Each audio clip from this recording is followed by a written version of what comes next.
Conflict is the secret weapon of great relationships, but only if you know how to use it.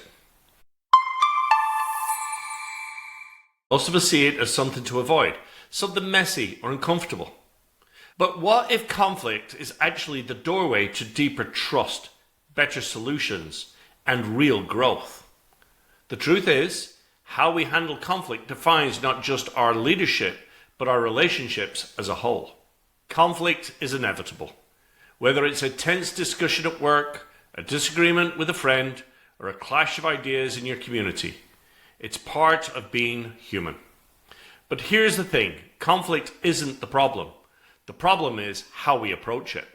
Most people see conflict as a battle to win, but the mindset leaves little room for understanding.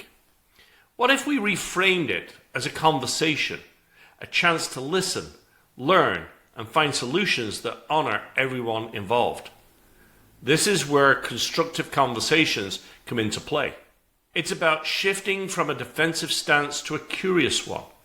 When someone challenges your perspective, instead of shutting down or lashing out, try asking, why do you see it that way? What can we learn from this? But let's be honest, this isn't easy. Constructive conversations require self-awareness. It's about pausing to recognize your own triggers and deciding not to let them control you.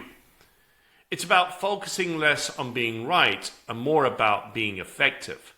Think about a time when a disagreement led to something better, maybe a stronger relationship, a better solution, or a new understanding.